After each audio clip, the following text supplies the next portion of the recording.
여러분, 제가 문화 비유와 또 그 앞에 달란트 비유를 여러분들과 함께 나누었습니다. 기억할 것이 있다고 했죠.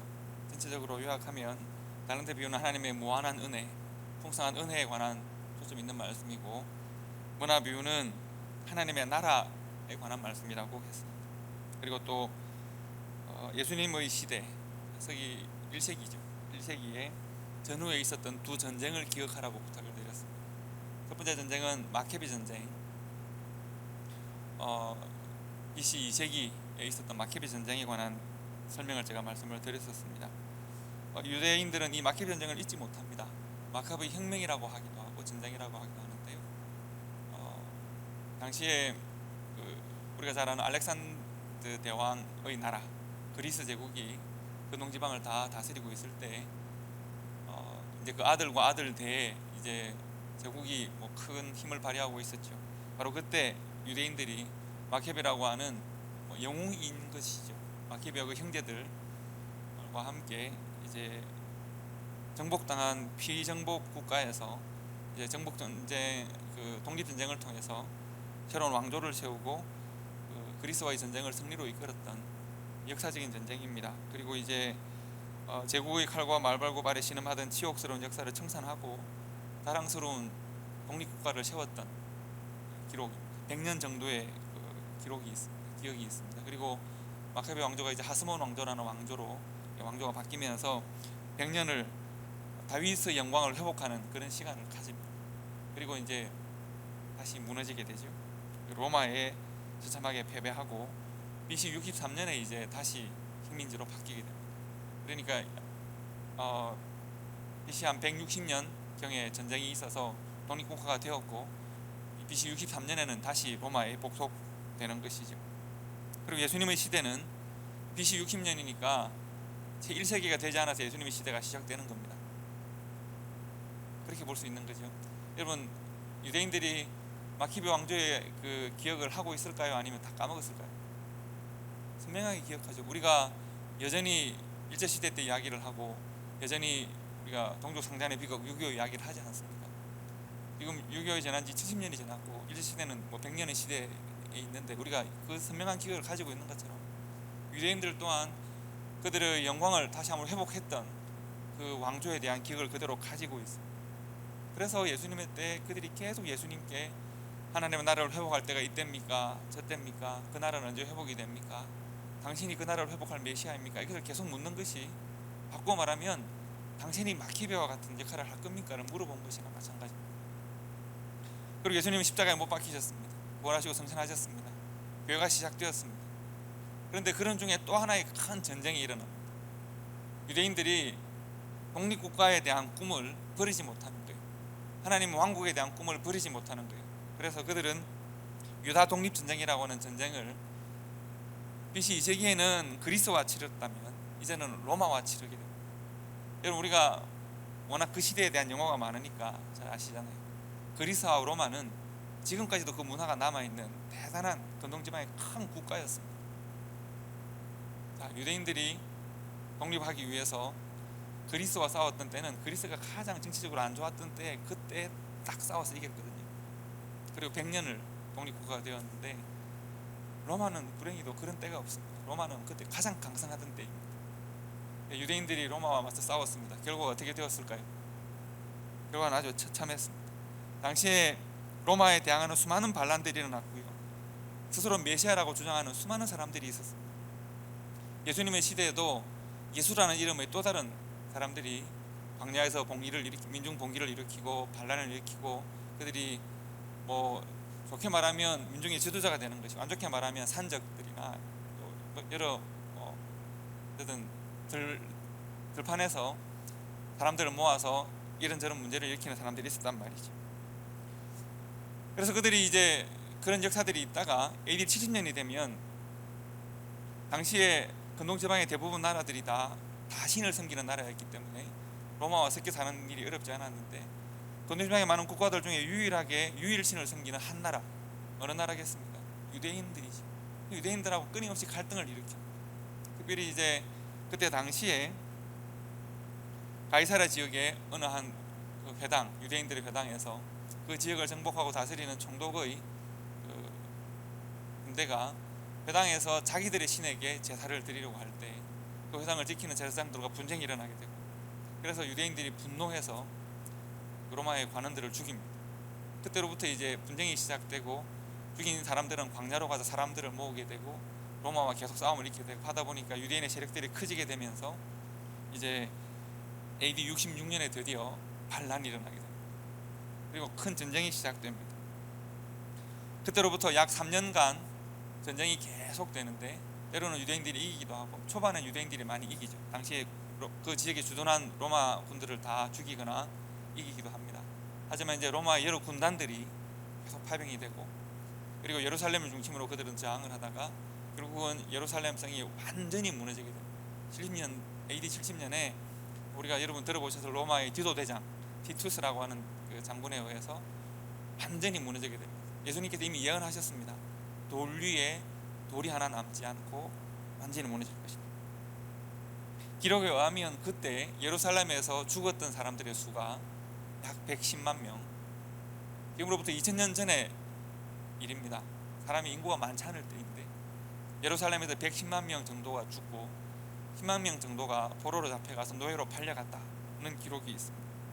그러니까 그때 이후로 유대인들은 예루살렘에 더 이상 살지 못하고 성경에 나와 있는 대로 이방인들의 근거지가 되고, 예루살렘은 이방인들에게 빼앗기고 지금도 이슬람의 성지가 되고, 그들은 예루살렘에서 완전히 이스라엘 땅에서 완전히 쫓겨나게 돼요. 그러니까 그곳에 남아서 죽든지 살아남기 위해서 디아스포라가 되든지를 결정해야 되는 시기가 이 시기였습니다. 이스라엘은 그때로부터 역사에 사라지게 되는 것이죠. 자, 이것을 여러분들이 기억하셔야 되는 이유가 있습니다. 제가 문화비유에 대해서 말씀을 드리고 있고, 그리고 역사에 대한 말씀을 지금 드리는 겁니다. 여러분, 성경의 이야기가 사람의 역사에 관계된 이야기이기 때문에 역사를 조금 우리가 아는 것은 도움이 됩니다. 그렇다면 성경 퀴즈를 한번 여러분께 드리겠습니다. 자, 구약 성경에서 역사서는 어떤 성경일까요? 구약 성경에 예를 들면 모세오경, 율법서가 있고 뭐 시가서, 예언서 있지 않습니까? 구약의 역사서는 어떤 성경입니까? 마스크를 사용하지 마시기 바랍니다. 마스크 뒤에 침묵하시는 걸 정당하시면 안 됩니다. 구약 역사서는 어디부터 시작될까요? 모세오경 다음부터 시작됩니다. 여호수아부터 시작되고요. 여호수아와 사사기와 룻기까지는 사사시대까지를, 광야시대부터 사사시대까지를, 광야시대가 끝나고 정착하면서 사사시대까지를 정리하는 것이 여호수아, 사사기, 룻기입니다. 왕조시대가 시작되는 것이 사무엘부터 이제 사울왕을 선택하고 왕조시대를 선택해서 사무엘상하, 열왕기상하, 역대상하가 역사서입니다. 그리고 그리 보면 에스라, 느헤미야, 에스더라는 성경이 있는데 포로기 시대의 역사를 이야기하는 거예요. 유대인들이 나라가 멸망당하고 포로로 잡혀갔을 때의 이야기를 합니다. 이것이 이제 구약의 역사서이고요. 퀴즈는 그것은 아니었습니다. 퀴즈는 아주 쉽고 단순합니다. 신약의 역사서는 어느 성경일까요? 신약의 역사서는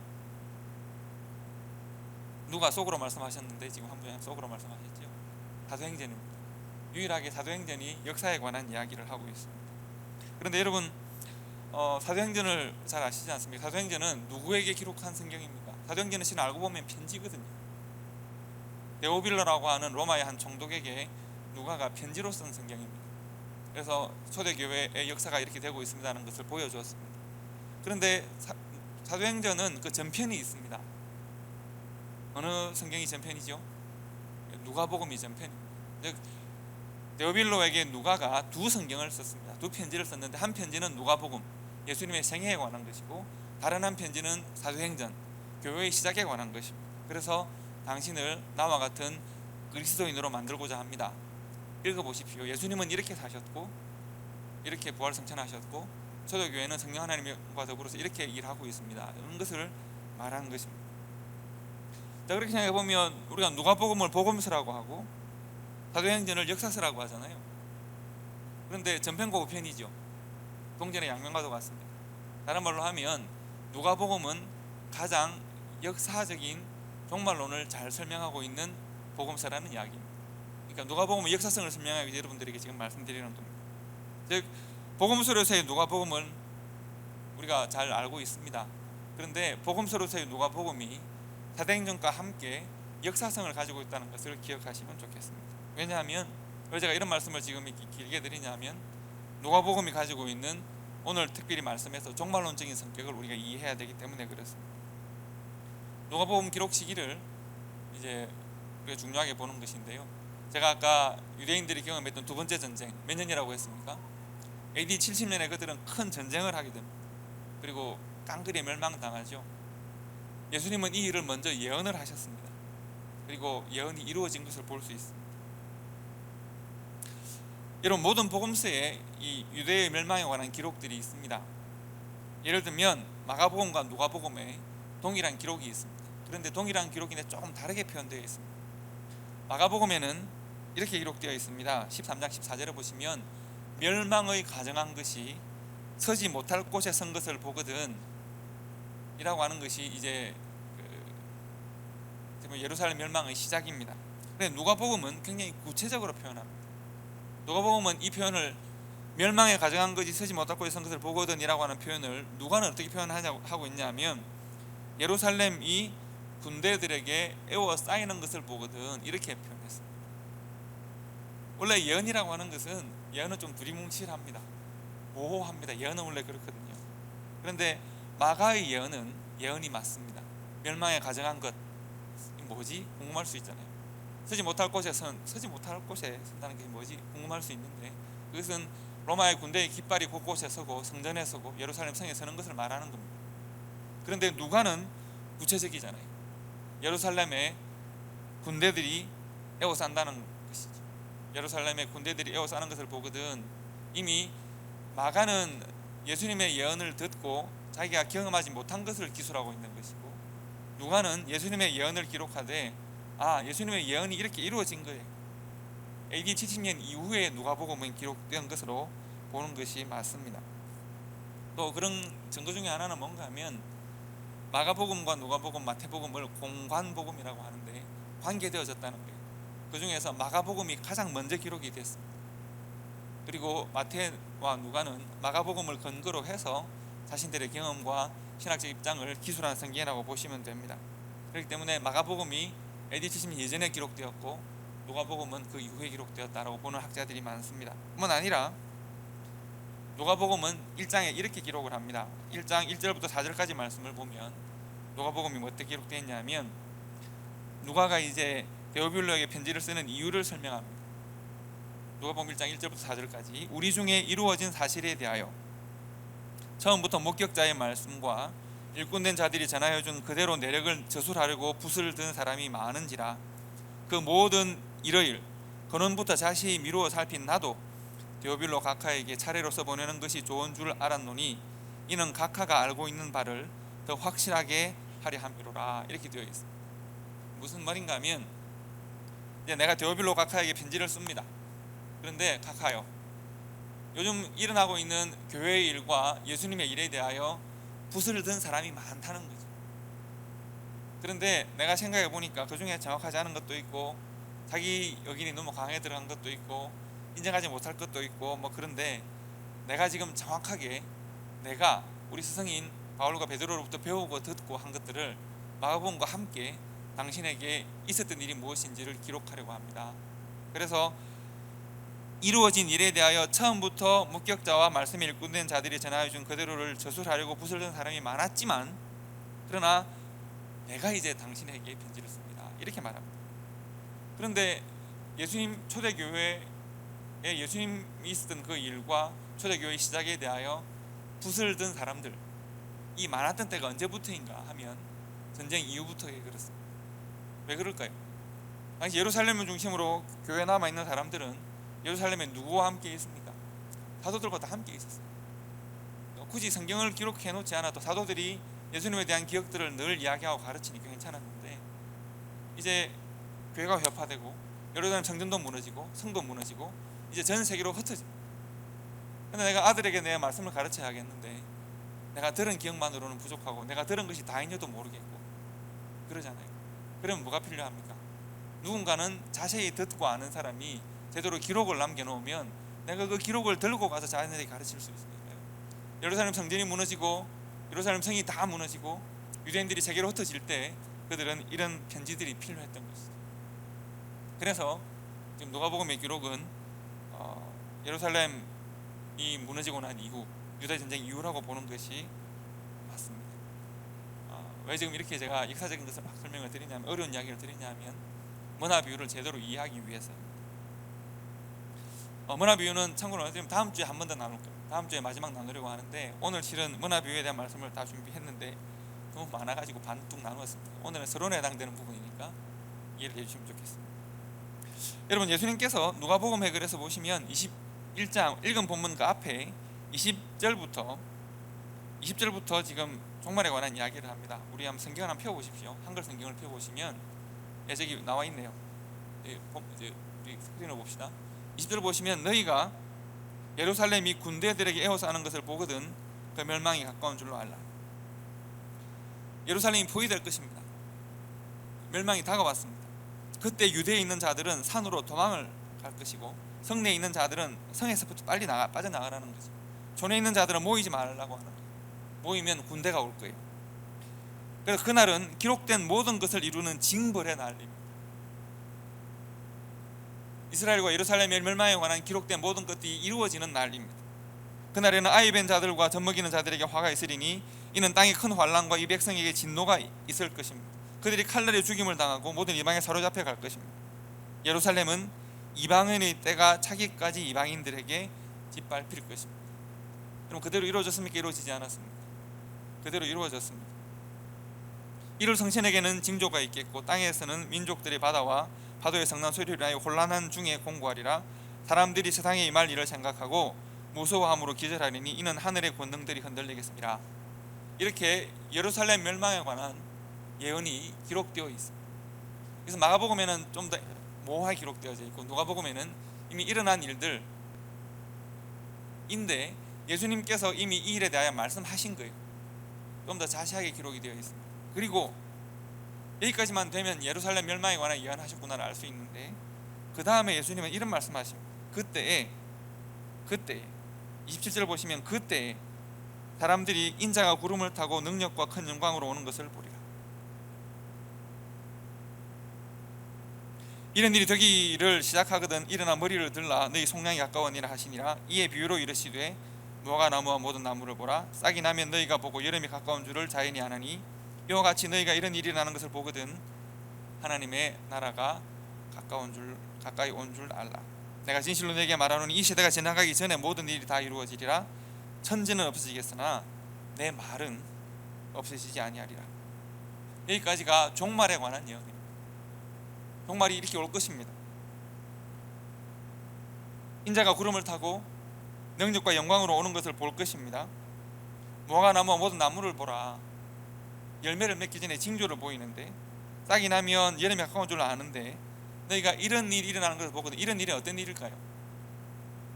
유다가 멸망당하는 일입니다. 인류의 모든 소망이 끊어지는 날입니다. 여러분, 예루살렘에 살던 유대인들이 그들의 왕국과 그들의 나라를 사모하고 열망하고, 심지어 하나님 메시아를 보내어도 그들은 그 메시아를 거절하고 그들의 자랑과 그들의 자부심으로 살려고 했지만, 그것이 돌 위에 돌 하나 남지 않고 깡그리 무너지는 날이 온다는 것이죠. 이런 일이 일어나는 것을 보거든, 우리의 모든 소망이 무너지고 삶이 무너지는 것을 보거든 뭘 알라고요? 하나님의 나라가 이렇게 다가올 줄 알라는 것입니다. 천지는 없어지겠으나 하나님의 말씀은 없어지지 않습니다. 사람이 쌓은, 여러분, 건축물, 돌 위에 돌을 쌓는다는 것은 건축을 말하는 것이고, 여러분 생각해 보십시오. 인류는 어느 곳을 가나 건축을 했습니다. 그러니까 건축한다는 것은 자연 그대로 우리가 자연의 일부로 사는 것이 아니라 자연 위에 문명을 만들어 나간다는 것입니다. 사람의 업적을 세우는 것을 말하는 것. 그런데 돌 위에 돌이 남지 않습니다. 다른 말로 하면 모든 건축이 다 무너진다는 것인데, 사람의 능력, 사람의 성취, 사람의 만족, 이 모든 것들이 다 사라진다는 것을 말합니다. 내가 원해서 그런 것이 아니라 내게 그런 일이 닥쳐오는 것입니다. 그런 일이 닥쳐오면 알라는 것입니다. 뭘 안다고요? 하나님의 나라가 가까이 온 줄을 알라는 것입니다. 그리고 이제 하나님 나라 가까이 왔을 때 가까이 온 줄 아는 그 백성들이 해야 하는 일이 있습니다. 그것이 뭡니까? 너희는 스스로 조심하라. 그렇지 않으면 방탕함과 술 취함과 생활의 염려로 마음이 둔하여지고 뜻밖의 그날이 덫과 같이 너희에게 임하리라. 그날은 온 지구상에 가는 모든 사람에게 임하리라. 이러므로 너희는 장차 올 이 모든 일을 능히 피하고 인자 앞에 서도록 항상 기도하고 깨어 있으라 하시니라. 자, 예루살렘 멸망이 선포되어졌고, 그리고 이미 그 일은 있었습니다. 그리고 예수님이 재림하실 날 종말이 선포되어졌습니다. 앞으로 되어질 것입니다. 그리고 그 종말을 살아가는 성도들이 어떻게 살아야 할까를 제시하셨습니다. 온 지구상에 동일한 일이 임할 것인데 항상 기도하고 깨어 있어야 합니다. 왜 그렇습니까? 그렇지 않으면 방탕함과 술 취함과 생활의 염려 때문에 우리의 마음이 무뎌진다는 거예요. 하나님의 말씀과 하나님의 증거에 대해 민감해지지 않아요. 무뎌져요. 그래서 뜻밖의 그날이 우리에게 임하였을 때 너무 깜짝 놀라게, 아니 왜 이때 내가 준비되지 않은데 임하였습니까? 마치 등에 기름을 준비하지 못한 처녀들과 같이, 마치 심판대 앞에서 내가 왜 주님을 이 땅 가운데 만나지도 못했는데 내가 왜 영원한 벌에 들어가야 됩니까? 라고 외치는 그 분류된 사람들과 같이, 그리고 달란트를 받았지만 사용하지 못했던 종과 같이, 그리고 오늘 문화 비유의 주인공들과 같이 슬픔에 이를 갈미 있으리라는 것입니다. 자, 예수님은 지금 이 누가복음 21장의 예언을 통해서 예루살렘 멸망뿐만 아니라 예수님의 재림에 관한 예언을 함께 해주셨습니다. 그리고 그 일부는 누가복음에서 이미 이루어졌고, 일부는 앞으로 더 중요한 것은 앞으로 이루어질 것입니다. 그리고 우리들에게 말씀하시기를 조심해야 한다, 깨어 있어야 한다, 너의 마음이 무뎌지고 삶이 무뎌질 것이다 말씀하셨습니다. 그리고 이 예수님의 이 종말에 관한 이 예언을 문화 비유와 함께 우리가 생각을 해야 하겠습니다. 예수님의 이 중의적인 예언이 문화 비유는 어떻게 적용이 될 수 있을까요? 조금 어려울 수 있으니까 잘 여러분 기억하시기 바랍니다. 제가 설교 서두에서 누가복음은 종말론적인 성격, 역사적이면서 종말론적 성격이 있다고 말씀드렸습니다. 메시아로 오신 예수님께서 유대인들과 제자들에게 그들의 역사에 일어날 일을 예언하셨습니다. 너희들은 멸망당할 것입니다. 왜냐하면 너희들은 복음에 귀를 기울이지 않으니까. 하나님이 너희들에게 주시는 하나님의 나라가 임할 것이고, 하나님의 나라의 왕이 임할 것이고, 너희들에게 복음이라고 하는 문화를 골고루 나누어 주었는데 너희들이 그 문화를 땅에 묻어두니까 이제 너희들은 멸망당할 것이다. 너희들의 모든 자랑과 희망은 무너질 것이다. 너희들은 죽임당하고 쫓겨날 것이다. 그들이 듣지 않습니다. 오히려 그 복음을 전하는 예수를 묻어버렸습니다. 내가 곧 왕이 될 것인데 너희들은 내가 나눠주는 문화로 살아라. 그리고 왕이 되어 올 기간을 주었는데 그 중에 어떤 종들이 나의 문화를 가지고 새로운 신분으로 나의 뜻대로 살아가라고 하는 주인의 말씀을 마음이 무뎌져서 잊어버립니다. 그리고 자신의 생각과 자신의 욕망대로 살아갑니다. 그는 문화를 땅에 묻었고 주인의 생각을 땅에 묻었고 자신에 대한 주인의 사랑과 주인의 마음을 땅에 묻어버렸습니다. 주인의 희생과 주인의 헌신을 땅에 묻어버렸습니다.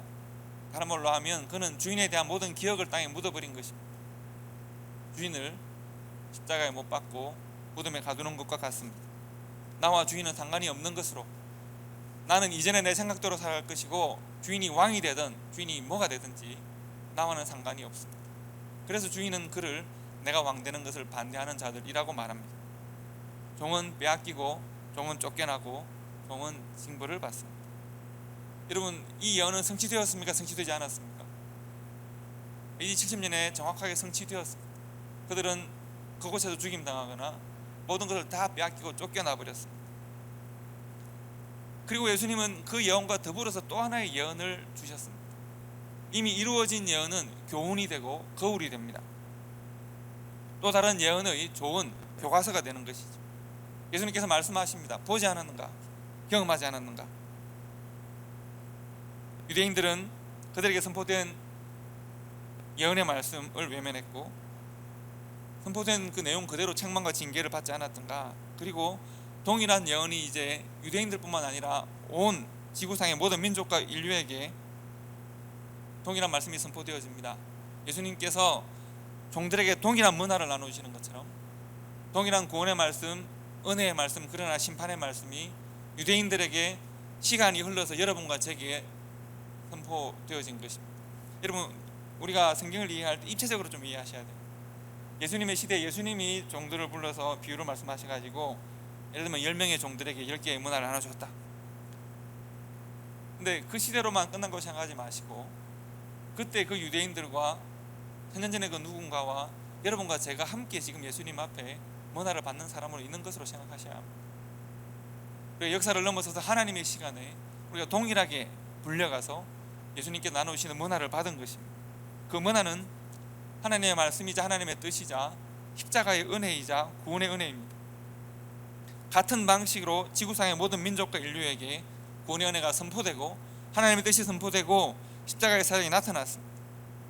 이제 우리가 문화를 받았던 어떤 종들처럼 자신의 생각과 자신의 뜻을 붙들고 하나님이 살펴주시는 이 문화를 외면하거나 땅에 묻거나 버릴 것인가, 아니면 또 어떤 종들처럼 이전에 내 생각과 내 삶을 내려놓고 내가 받은 구원의 은혜와 문화의 뜻대로 살아갈 것인가. 그래서 27절부터 36절까지의 말씀 보시면 이 말씀이 우리들에게 주시는 초대교회 시대에 유대인들에게 주시는 말씀이 아니라 우리들에게 주시는 말씀입니다. 27절에 보시면 그때에 이렇게 되어 있습니다. 그때는 유대전쟁으로 멸망하는 그때를 말하는 것이 아니라 우리 주님께서 재림하시는 때입니다. 사람의 모든 흥취와 업적과 만족과 욕망이 다 무너지고 다 부정되고 그전에는 열심히 그 성취를 위하여 살았는데 우리 주님이 재림하시니까 우리가 추구하던 모든 가치가 다 무력화되고 다 쓸모없이 되는 때를 말합니다. 그때에 사람들이 인자가 구름을 타고 영광과 능력 가운데 오는 것을 보게 될 것이다. 그때가 올 것입니다. 그리고 권면하기를 스스로 조심하라고 하는 것입니다. 34절에 보시면 너희는 스스로 조심하라 이렇게 우리들에게 권면하고 있습니다. 우리는 그때를 준비하고 기다리는 삶을 살아야 합니다. 왜냐하면 천지는 다 없어지겠지만 내 말은, 내가 너희들에게 나눠준 문화는, 내 뜻은 없어지지 않을 것이기 때문에 천지는 없어지겠으나 모든 가치와 모든 업적과 모든 자랑은 다 무너지겠으나 내가 너희들에게 준 그 문화를 내가 확인할 테니 이제 너희는 스스로 조심하라. 네가 만약 스스로 조심하지 않으면 너희들은 방탕함과 너희들은 술 취함과 너희들은 생활의 염려 때문에 너희들의 마음이 무뎌지고 너희들의 마음이 존탁하여지고 그래서 너희들은 잊게 될 것이고 생활의 염려와 필요에 따라 살아가게 될 것이고 내가 너희들에게 주었던 나의 사명과 나의 그 문화와 나의 말씀을 잊고 살 것인데 어느 날 문득 내가 너희들에게 둔하여지고 무뎌진 너의 마음에 내가 다가와서 온 지구상에 거하는 모든 사람에게 함께 나의 재림으로 임하게 될 때 어떻게 할 것인지를 묻는 것입니다. 이러므로 너희는 장차 올 이 모든 일을 능히 피하고 인자 앞에 설 수 있도록 장차 올 유대인들이 경험했던 무너지고 깨어지고 죽임당하고 그리고 쫓겨나는 이 처참한 현실들을 보이지 않았는가? 유대인들처럼 되지 않기 위해서 그 일을 능히 피하고 인자 앞에 영광 가운데 설 수 있도록 항상 기도하고 깨어 있으라. 이것이 주님께서 종말에 대하여 누가복음을 통해 주시는 권면입니다. 그리고 이 권면은 문화 비유를 통해서 하나의 드라마로 우리들에게 보여지는 것입니다. 문화 비유 어떻습니까? 동일한 문화를 나눠 주었는데 그 문화를 묻어두는 사람들, 자신의 생각을 지키는 사람들, 자신의 삶의 가치와 방식을 지키는 사람들, 이 예루살렘과 함께 무너졌습니다. 그리고 문화로 살아가는 사람들에게 주인의 영광과 은혜가 함께 임한다는 것을 문화 비유라는 드라마를 통해서 보여주시고 예언의 말씀이 드라마를 통해서 다시 한번 형상화되고 그리고 역사를 통해 확인되어지고 이미 유대의 역사를 통해 확인되어졌고 앞으로 여러분과 제 역사를 통해서 이루어질 것입니다. 그것이 문화 비유를 주시는 하나님의 뜻입니다. 여러분, 그리고 하나 더 기억하셔야 할 것, 유대인들이 경험했던 멸망의 날 어떤 날이었습니까? 모든 자신들의 자랑과 욕망이 다 무너지는 날입니다. 가치가 무력화되는 날인데 그럼 2000년 전에만 그 일이 있고 그 이후에는 그런 일이 없었을까요? 그렇지 않습니다. 여러분, 현대인들도 동일한 우리의 모든 가치와 우리의 업적과 자랑이 무너지는 것을 경험하지 않습니다. 우리는 지금 3년째 팬데믹을 팬데믹의 시대를 지나가고 있습니다. 어느 한 지역에서 시작되었다고 하는 그 바이러스가 전 세계를 휩싸고 있고, 두려움과 염려와 분노와 한숨인데 도대체 무엇에 대하여 분노를 해야 될지를 모르는 시대가 왔습니다. 내가 오랫동안 땀 흘려 일하고 애써 노력한 것들이 다 부정되고 무너지는 경험을 우리가 합니다. 그런가 하면 우크라이나의 전쟁을 한번 생각해 보십시오. 열심히 행복하게 살았을 가정들이 폭탄으로 무너지고 총칼로 무너집니다. 수많은 사람들이 죽고 내 모든 삶이 함께 무너지는 경험을 하고 있습니다. 여러분, 우리는 20세기를 전쟁의 시대라고 부릅니다. 수많은 전쟁이 곳곳에 있었고 우리 민족에도 있지 않았습니까? 얼마나 수많은 사람들이 총과 칼에 죽어갔습니다. 이런 사람이 만든 모든 영광과 사람의 욕망이 돌에 돌을 쌓고 또 돌을 쌓아서 사람이 자꾸 하늘로 올라가려고 하던 이 욕망들이 일시에 무너지는 경험을 하게 될 것입니다. 그때 기억하라는 것입니다. 유대 땅이 무너지고 예루살렘이 무너질 때 주님의 오심을 기억하라는 것입니다. 주님이 하셨던 말씀을 기억하라.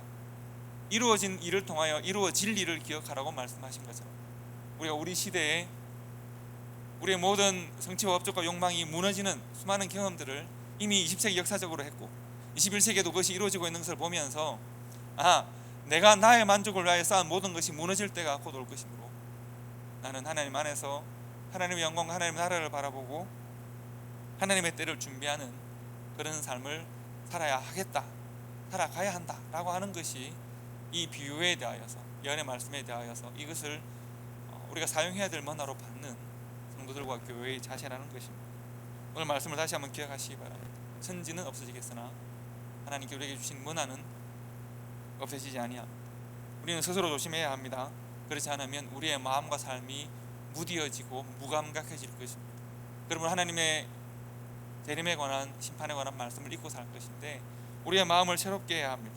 인자 앞에 우리가 기쁨과 은혜 가운데 설 수 있도록 항상 기도하고 깨어 있으라 라고 하시는 이 귀한 말씀을 우리가 우리의 마음으로 받고 삶으로 받아서 하나님이 주신 이 귀한 복음으로 날마다 살아가고 우리 시대에 하나님 나라의 평강을 우리의 삶으로, 입술로, 관계를 통해 증가할 수 있는 초대교회와 성도가 되시기를 주님의 이름으로 축복합니다. 기도하겠습니다.